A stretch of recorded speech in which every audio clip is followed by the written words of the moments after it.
di dalam beberapa tafsir hadis, di antaranya adalah pendapat Al-Imam Ahmad bin Hanbal. Seorang anak itu digadekan dengan akikohnya, itu maksudnya anak ini punya potensi memberi syafaat kepada kedua orang tuanya. Maka syafaat itu tidak bisa diperoleh oleh orang tuanya manakala orang tuanya mampu dan tidak menebus anak itu dengan akikohnya kepada Allah Subhanahu wa ta'ala. Begitu anak itu diberikan akikohnya, disembelihkan hewan akikohnya, kemudian dibagikan kepada orang-orang yang ada di sekitarnya, maka anak ini punya otoritas mutlak untuk memberikan syafaat kepada kedua orang tuanya nanti di akhirat. Ini pendapat yang paling kuat. Maksud dari hadis al-ghulamu murtahadun bi aqiqati. Pendapat yang kedua, bisa jadi kedua-duanya ini memiliki fungsi yang bersamaan.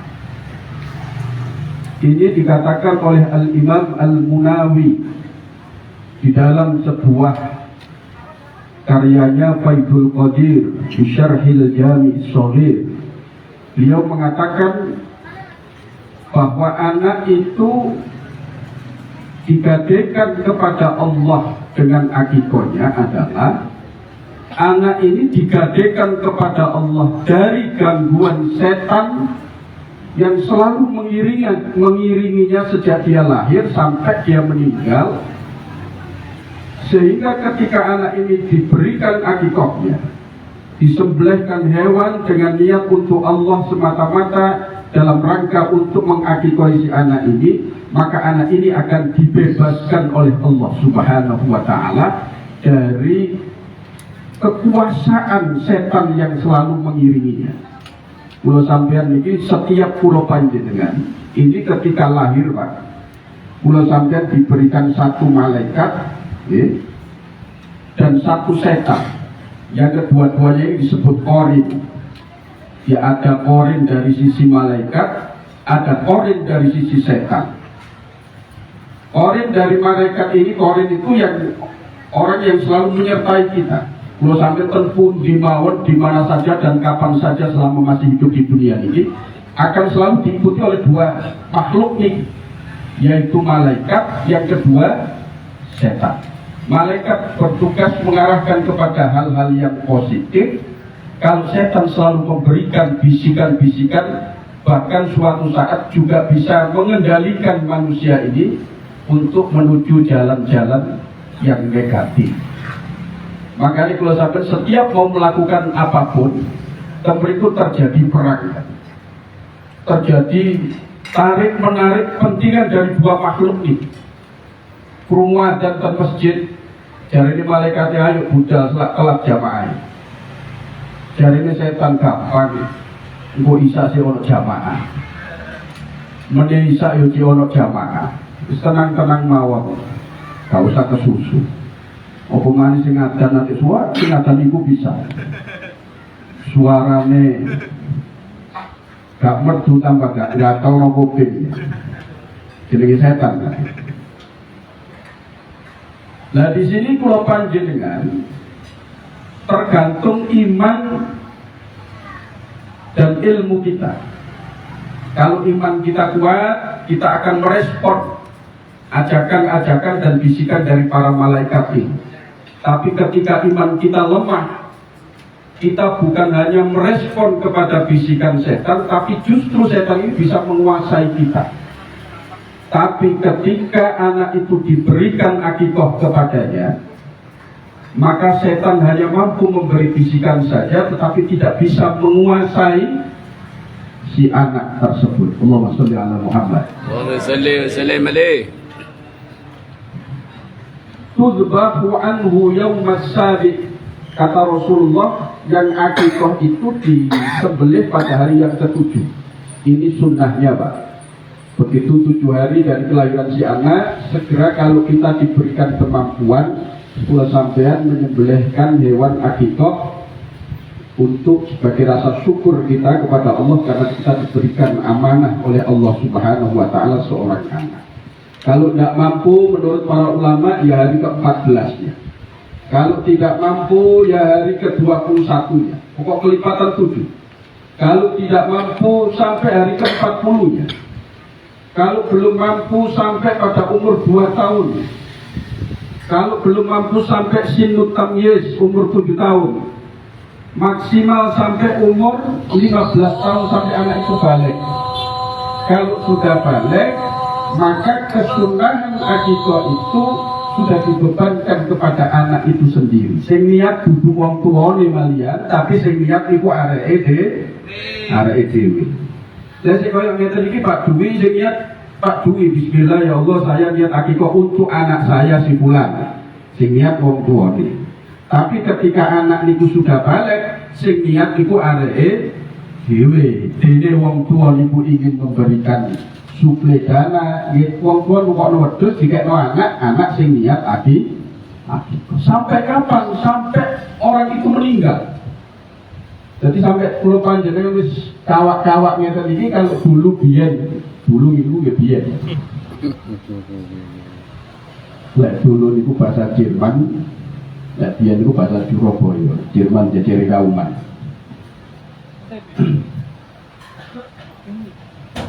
Kalau dulu kita belum pernah akikoh, selama kula panjenengan masih hidup sunnah akikoh. Sunnah kita berakikoh Pak. Kalau sudah meninggal bagaimana? Akikoh untuk orang meninggal. Akikoh untuk orang meninggal ulama khilaf. Ada yang membolehkan, ada yang tidak membolehkan. Nah, kalau mendekati kurban gini bagaimana hadirin? Kalau sampai biar belum akikoh, sekarang kita mendekati kurban kita juga belum korban. Menurut para ulama, sebagaimana dalam riwayat Imam Al-Baihaqi, insya Allah kalau tidak salah riwayatnya Imam Al-Baihaqi, maka ketika kulo sampai belum pernah akikoh, maka dengan kurban itu sudah mencukupi dari akikoh kita. Kalau kita berkorban, kurban kita ini maka sudah mencukupi, mewakili daripada kesunahan akikoh yang belum kita persembahkan kepada Allah Subhanahu wa Ta'ala. Wa yukhlaqu wa yusamma. Kesunahan lagi ketika anak ini sudah lahir umur 7 hari, kata Rasulullah, wa yukhlaqu dicukur Pak. Sunai memang dicukur sedaya Mas Dwi.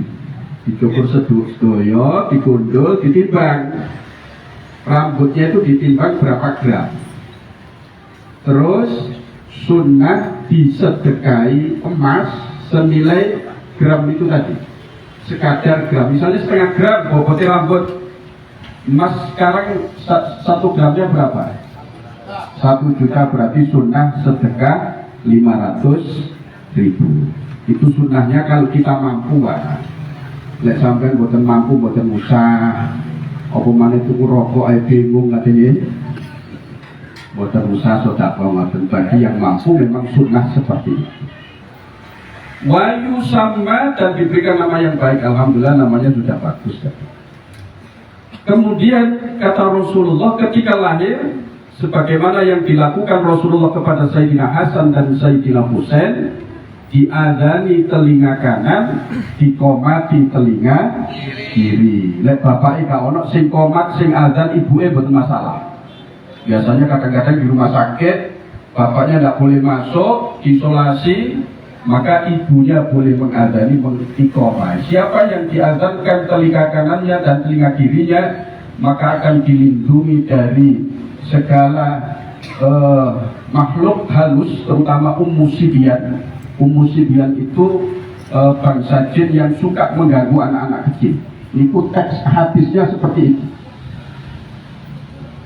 Nah, Terakhir, kesunahan bagi seorang anak ini jarang dilakukan ini. Ini jadi sangat bagus. Teknik niku nyekai. Jadi anak kita ajak ke orang yang solih, syukur-syukur wong solih, ulama yang hafal Quran, itu yang lebih afdal.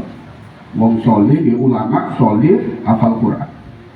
Kita bawa kurma sing enak, mari ngoten kita minta ditahnik kepada si ulama tadi itu. Nanti kurma itu diambil kali ulama itu dipamah Pak, dipamah sampai lembut. Maka dari paman itu nanti dioleskan ke langit-langitnya si anak ini, sehingga kurma itu akan bercampur dengan air ludahnya seorang alim yang soleh tadi itu, sehingga anak ini mendapatkan keberkahan dari orang yang soleh tadi. Wong soleh itu nopo malih ulama, apalagi hafal Quran, lisannya itu tiap jam, tiap menit, bahkan tiap detik melafadzkan Quran terus. Kalau dia seorang ulama bukan hanya melafadzkan Quran, dia juga mengajarkan ilmu agama, amar ma'ruf nahi mungkar. Maka seluruh anggota tubuhnya ini memberkahi Pak, termasuk air ludahnya itu. Berharap dengan itu anak kita juga mendapatkan keberkahan, kesolehan dari seorang ulama itu. Ulama sing soleh tapi ojo sing seneng meso katanya.